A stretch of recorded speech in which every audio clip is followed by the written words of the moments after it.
munaasabadan oo ahayd mid ay xilka kula kala wareegayeen gudoomiyaha cusub ee degmada Arabsiyo iyo gudoomiyihii hore ayaa waxa ka soo qayb galay maamulka gobolka Gabiley, gudoomiyaha degmada Wajaale, mas'uuliyiin ka socda xisbiyada qaranka iyo marti sharaf kale oo aad u tiro badan. Gudoomiyihii hore ee degmada Arabsiyo Xamse Xaaji Xuseen Jaamac ayaa muddo xileedkiisa waxa la wada sheegay inuu taabageliyo adeegyo horumarineed oo kala duwan isagoo seeska u dhigay habka ay iskula jaan qaadeen ururada bulshada iyo maamulka degmada Arabsiyo. Gudoomiyaha cusub ee degmada Arabsiyo Xamse Sacad Muuse ayaa sidoo kale madasha isna laga sheegay inuu yahay aqoon-yahan hore u sii wadaya geediga horumarka. xamse waynu ducaynaynaa waa la qeexayno hawl wanaagsan qabtay hambaliyo waynu leenahay hawsha wanaagsan ee deegaankaaga u qabatay dadkaaga u qabatay bulshadaada u qabatay qarankaaga u qabatay waana wax ku yaala bari adiga iyo intii idin ka soo horeysayba ku bogaadinaynaa wax qabadka la taaban karo aanay saacado qari karin ee uu degmada ka qabtay waa abaal xamse xuseen waa gudoomiye soo shaqeeyay wax badan soo qabtay xafladan teedii kale waan joogay isaga iyo Cabdilaahi intana qof ah may joogin wax qabadka waxa ku muujinaysa dadka xamse wax gudoomiye hore ahaa haliyay wax badan soo qabtay magaalada allawna hadda odayaashana waa loognahay waanu haynaa abaalkan waa loo haynaa wax badanna uu qabtay marxaati waanu ka nahay maayirkii hore ee xilka ka degaya amaan iyo wax qabad horaa lagugu soo dhameeyey kuna waanu ku ducaynaynaa waananu ku sii sagootaynaa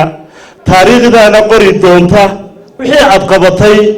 gudoomiyihii hore ee degmada loo sii duceeyo wixii uu qabtayna looga mahad celiyo tiro fara badan oo reer Arabsiyaadii ay uga mahad celiyeen waxqabadkiisii taasi oo ay taariikhdu u qori doonto. horeen waxaan leeyahay bulshada ku adkaynayaa xamse waa maamulka cusub ee maanta la wareegaya xilka kulli hadba sidaad ka dhigataan ee ula shaqeysaan ee aad maamulkiina cusub u soo dhaweysaan buu idin noqonaya ha dhaliilina hana xumaynina ee la xisaabtama markastoo xaqiisa wax ka tirsataan. xamse Sacad Muuse marka koowaad inaan u ducayno in ilaahay xilka degmada ee loo igmaday uu u fududeeyo. gudoomiyihii hore xamse xaaji xuseen waxa aan qirayaa inuu yahay nin ay ka dhab ahayd degmadan inuu horumar gaarsiiyo laga soo bilaabo maalintii la soo magacaabay ilaa maanta oo uu xilka wareejinayo. sidoo kale gudoomiyihii hore ee degmada Arabsiyo Xamse Xaaji Xuseen Jaamac ayaa sharaxay waxyaabaha uu qabsoomay. farxad weyn bay noo tahay in maanta degmadii Arabsiyo ay waxa weeye leedahay hammi in dhalinyaradu ku soo hamiyaan kuwa kale iyaguna ku hamiyaya. xamse waan soo dhaweynayaa waanu la shaqaynaynaa garbihiisana noqon doonaa haddii alla yiraahdo sunnaha dawladnimada ayay tahay in la isku dhiibo xilka cid gaarihi ma laha dawladda nin kastoo shaqaale dawladeedii kursigu ku fadhiyo wuxuu og yahay in ummaddu wada leedahay maanta muddo ku dhow 3 sano ayaan xilka degmada Arabsiyo hayay waxaan rajo weyn ka qabaa degmada maanta aan kaga tagayo farxadda iyo moralka iyo fafaalaha dhalinyaradu qabaan ee waxa weeye uu ka mid yahay gudoomiyahan maanta ku wareejinaya inuu soo hungureeyo inuu qabto degmada in waxa weeye ay tahay midhaha aan ka tagayo degmadii oo qiimo leh